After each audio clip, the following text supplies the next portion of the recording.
김태현의 정치쇼.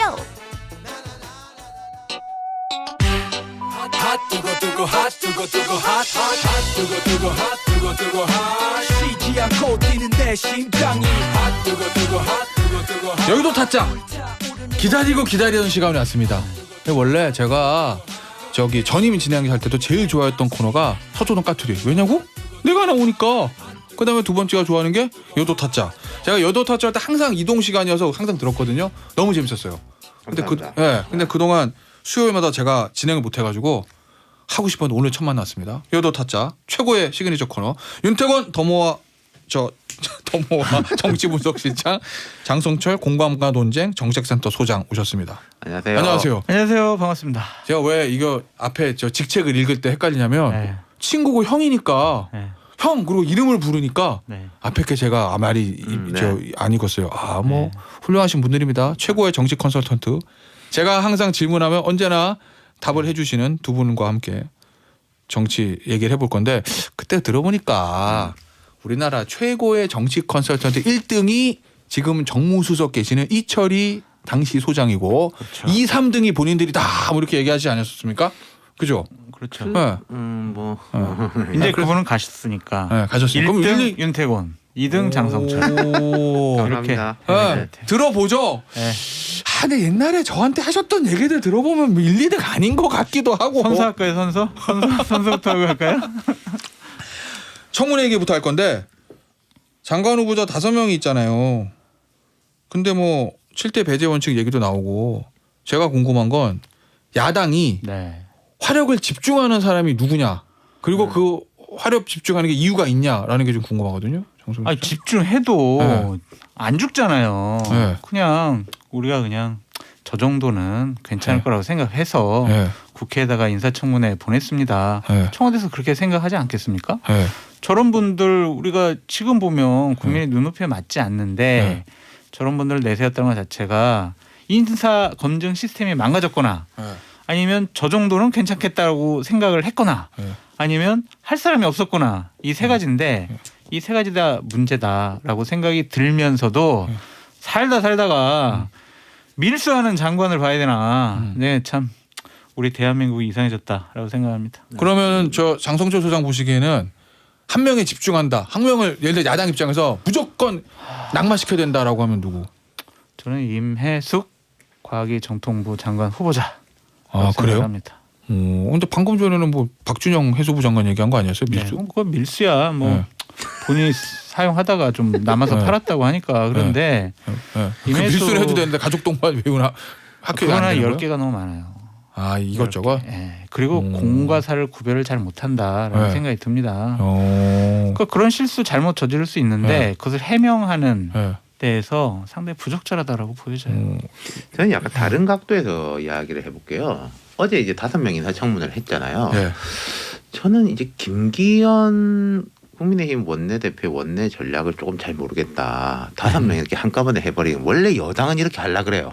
아니 김기현이 안 했어. 주호영 원내대표가 합의해줬어요. 그럼 주호영 원내대표 때 그럼 주호영 원내대표가 말년이니까 그냥 해준 건지 모르겠지만은 5명 하면은 이게 뭐 누구부터 해야 될지 모르고 사실 야당 입장에서는 쭉 텐션을 끌어올리는 거지 않습니까? 앞에 한 2명 해가지고 하고 하루 쉬고 2명 해가지고 또 막 문제 제기하고 해가지고 이제 쫙 깔아놓고 여기는 절대 안 된다 뭐 이런 식으로 이제 가는 건데 한꺼번에 쭉 하니까 분단돼요 확실히.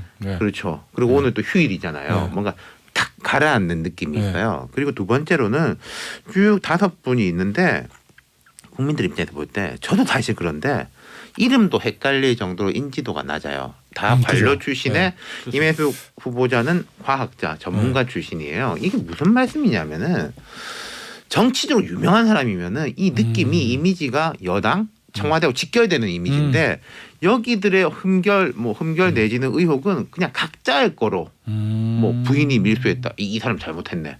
뭐 자녀 동반해서 이 사람 공사 구분 잘못하네. 사람 개인의 걸로 되지 정치적 전선으로 올라가고는 있지 않는다라는 점을 좀 이렇게 짚어보고 싶어요. 그래서 제 생각도 그냥 다 인면 강행할 것 같아요.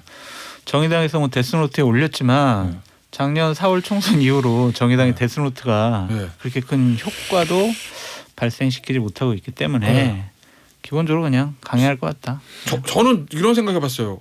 그러니까 윤태곤 실장이라도 비슷한 건데 유명한 분들이 아니고 막 예전에 막 유명한 분들 문제처럼 막 엄청난 메가 이슈 빵 우와 이게 아니라 그냥 고만고만한 이슈들이 좀 있어서 잘 모르는 사람이에요. 쉽게 말해가지고 이게 그렇게 낙마할 만한 사유인가 하는 생각도 들고 근데 반대로 청와대 진영이 바뀌었잖아요. 전임 진행자 이철희 정무수석 할 말하겠다고 했습니다. 이철희 정무수석의 평소의 스타일로 보면 한 명 정도는 야당의 어떤 요구를 좀 들어줄 것 같기도 하고 그래서 진짜 궁금한데 청와대가 어떻게 할지. 아니 근데 윤호중 원내대표가 기본적으로 이철희 정무수석의 얘기를 듣겠습니까? 네, 술 이럴 것 같아요. 그냥 라디오니까 편하게 말씀드리면. 임명은 청와대. 이철희 일로 너 앉아봐 잠깐만. 뭘 지금 뭐 여기 지금 강해 그냥 뭐 다른 얘기하지 마. 그렇게 할 것 같다라는 생각이 들어요. 사선과 초선 차이였고 그다음에 핵심 측근이 윤호중 원내대표인데 아무리 정무수석이지만 이철희 정무수석의 얘기를 들을까?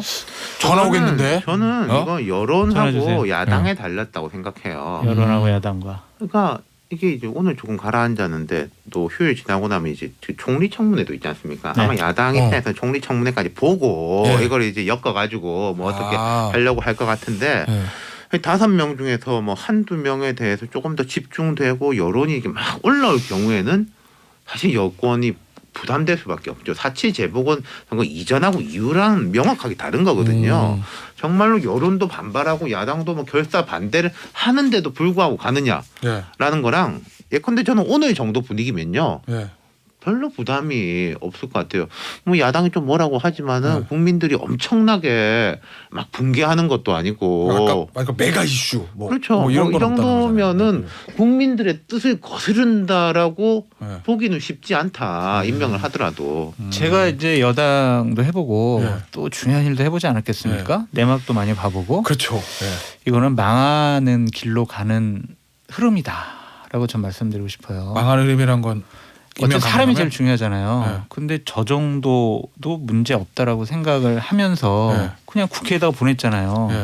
이거는요 완전 불감증이 된 거예요. 그러니까 민심을 어떻게 읽어야 될지 국민의 눈높이가 뭔지 모르는 거예요. 그냥 그래 저 정도는 괜찮을 거야라고 생각하는 것 자체가 이미 이제 제가 흔히 하는 얘기인데 민심을 읽는 안테나가 고장 나가지고 이제 갖다 버려가지고 새로운 것도 이제 갖다 쓰지도 못하고. 일단 근데 저는 아직까지는 공헌에다 야당한테 왔다고 봐요. 어제 이제 뭐 기사 보니까 안경덕 후보자한테 야당도 칭찬 많이 했다던데. 한노희요. 네, 한노희 그 노동부 장관한테. 한노희 분위기 계속 좋아요. 저번에 이런 거겠죠. 야당이 우리가 볼 때 우리도 이런 사람 정도는 좋다. 이 사람은 조금 뭐 문제가 있지만은 그 대통령하고 여당이 그렇게 한다면은 뭐 인정하는데 여기는 절대 안 된다라는 식으로 나눠가지고 줬을 때 국민들이 볼 때 그래 야당이 무조건 발목 잡는 게 아니라 합리적이구나라고 하면 힘이 실릴 것이고 뭐 다 안 된다 이런 식으로 하면은 뭐 선거 한번 이겼다고 뭐 기고만장이냐 또 이런 이야기 들을 수 있고. 그래서 제가 아까 장성철 장관 처음에 그거 물은 거예요. 야당이 화력을 한 곳으로 집중하는 게 낫지 않을까요? 총을 막 나눠 쏘는 게 아니라? 그게 별로 소용이 없다니까요. 아 그래요? 화력 집중 안 하나 똑같아요. 알겠습니다. 저기가 이 방패가 너무 강해가지고 다 튕겨져 나가요. 총을 쏴도. 근데 이제 하나만 더 지적하고 싶은 게 뭐냐면 박준영 해수부 장관 후보자 태도를 말씀드리고 싶어요. 태도가 문제 있었어요? 어제 뭐 다른 의원들이 저 1250개 찻잔 세트 샹들리에 8개 샹들리에 8개 아이 저거 눈 크게 뜨고 막 손가락질하면서 저거 우리가 사용했다니까요 막 이랬어요. 그 사진을 딱 찍어가지고 헤드라인에 올리신 분도 있긴 하더라고요. 뭐 한겨레에도 올렸던데 국민들한테 손가락질하고 저렇게 눈부릅뜨고 내가 뭘 잘못했어 이런 식으로 얘기하는 거 이거 정말 이거 공직자가 해야 될 일이 아니에요. 잘못된 거예요. 알겠습니다. 민주당 얘기 한번 해볼 건데 송영길 대표 체제가 출범했잖아요. 그런데 보니까 송영길 대표가 다른 이전 대표들하고 조금 결은 좀 달리 가는 것 같아요. 그래서 정치 대한민국 컨설턴트 1등 2등 제가 송영길 대표예요. 딱 왔어 지금 물어보는 거예요. 윤 실장 난 뭘 해야지 성공할 수 있지? 그럼 뭐라고 그러시겠어요 윤 실장? 송영길 대표한테 제일 주어진 과제가 뭘까요? 그러니까 단기적으로는 경선을 잘 진행을 하고 좋은 후보 만들고 그 후보하고 호흡을 맞춰가지고 정권 재창출을 하는 게 제일 큰 과제인 거잖아요. 제 생각에 송영길 대표가 그런 목적 지향적인 움직임은 가지고 있는 것 같아요. 나의 이제 궁극적인 목표는 이거다라고 있는 것은 이제 잘 알고 있는 것 같고 좋게 본다면은 자 송영길 대표하고 윤호중 원내대표가 뭐 지금 현재 외형적으로 드러나고 한쪽은 조금 온건 한쪽은 좀 강경이니까 이게 호흡이 잘 맞을 수 있는 지점들이 있는 것이고 안 좋게 보면은 충돌이 일어나는 건데 지금 초반에 보면 이런 이야기들 많았지 않습니까? 자, 당 대표는 송영길이지만은 홍영표하고 얼마 차이도 안 났고 0.57%. 그 다음에 뭐 최고위원들은 거의 친문 그렇죠. 아니냐. 그러니까 송영길이 득표율 30% 정도 되죠. 포위돼가지고 잘 못할 거다라고 하는데, 근데 제 생각에 송영길 대표가 윤호중이란다. 그 홍영표 후보하고 표 차이가 컸으면요. 약간 화합형으로 갔을 거예요. 근데 오히려 표 차이가 작았기 때문에 저는 좀 돌파형으로 가고 있는 것 같다. 지금 뭐 부동산 문제에 대해서 강하게 이야기하고 당직 인선하는 걸 보면 약간 친정 체제를 구축하고 좀 그렇게 할 것 같아요. 왜냐하면 최고위원회 1위 김용민 뭐 이렇게 쭉 포진돼 있지만은 사실 정치적 구력 차이가 되게 크거든요. 최고위원들하고 그렇죠. 송영길 대표하고 사이에 그런 부분에서 송영길 대표가 좀 자기 역량을 발휘하는 쪽으로 갈 것이다. 그리고 송영길 대표가 당내에서 충돌이 있을 수 있을 거예요. 최고위원들하고 여기에서. 근데 청와대하고 호흡이 괜찮다면 청와대하고 별로 문제가 없거든요. 근데 지금 청와대는요. 제가 여러 번 말씀드렸지만은 지난 연말부터 당하고 조금 달라요. 뭐 윤석열 총장은 우리 총장입니다. 그 1월 18일에 대통령이 그렇게 이야기하셨었고 뭐 검수완박 속도 조절론 했는데 당에서는 뭐 속도 조절 아니다 막 이런 식으로 약간의 부딪힘 같은 게 있었지 않습니까? 그리고 이철이 정무수석 임명했고 김부겸 총리 후보자 임명했고 오히려 송영길 대표는 청와대하고 호흡이 좀 맞을 수 있다. 오히려 예, 그렇다면은 청와대가 톤 다운하고 있다는 얘기네요. 그렇죠. 그렇다면은 당내 어떤 좀 강경 세력하고의 충돌은 부담이 덜할 거다. 청와대와 호흡이 맞는다면. 장 소장은 어떻게?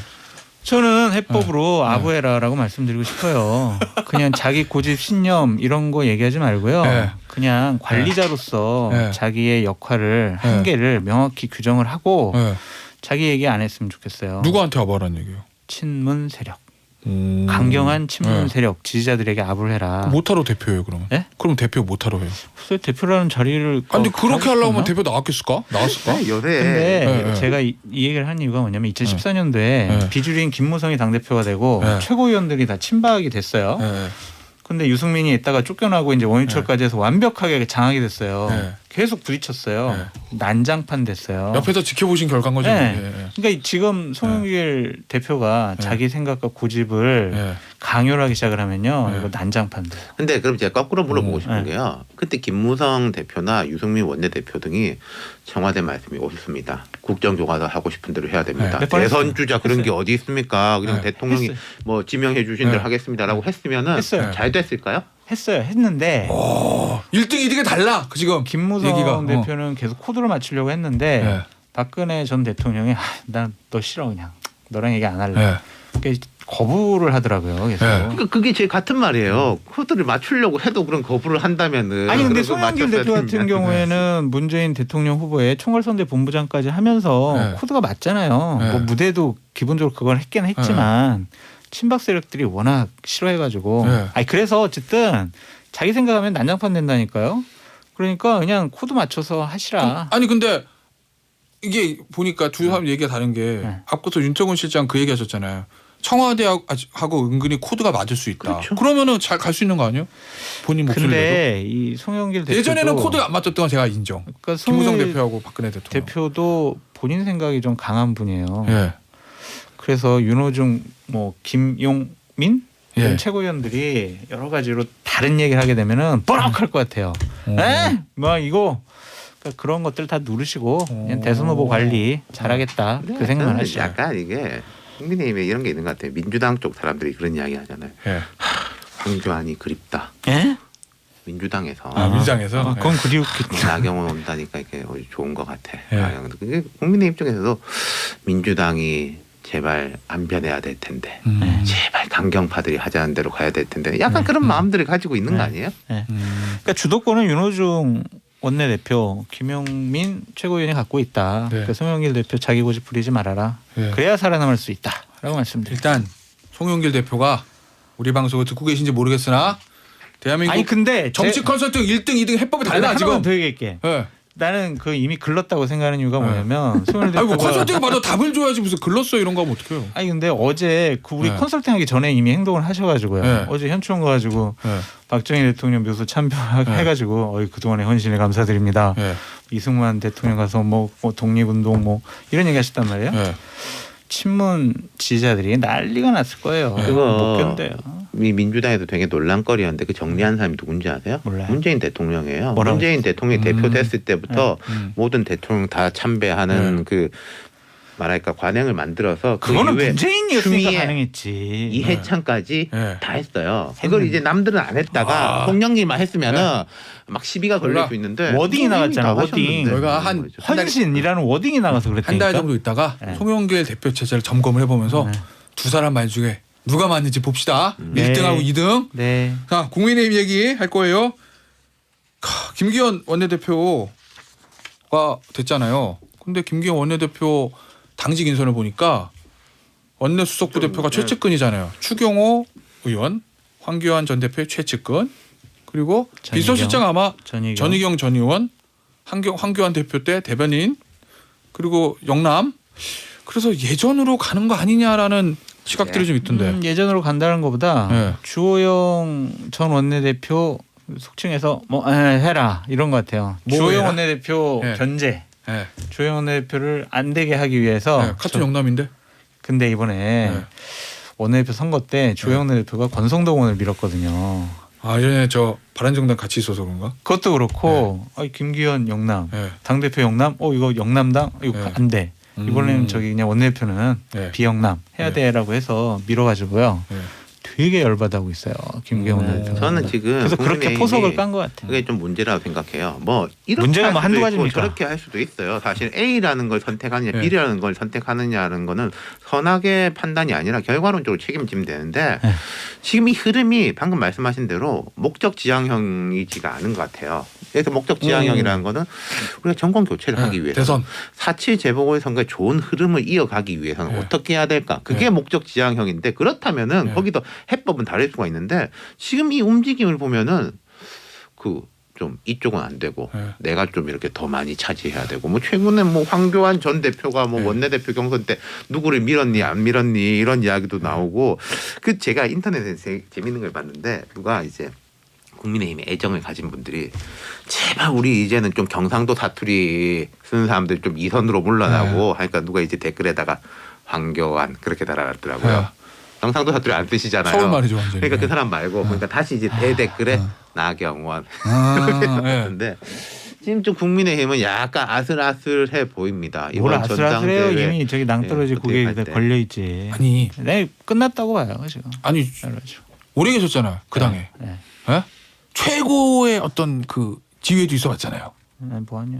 최고의 지위의 옆. 지위 옆. 그러니까 최고 지위의 옆에 있었잖아. 다 봤어요 옆에서 이렇게. 그거 다 봤잖아. 네. 그리고 얼마 전에 저거 비전 전략실 부실장도 했잖아요. 네. 그 비전을 내보시라니까. 내가 국민의힘 관계자 지금. 어이 장보 우리 어떻게 하면 돼? 현재 지도 체제와 네.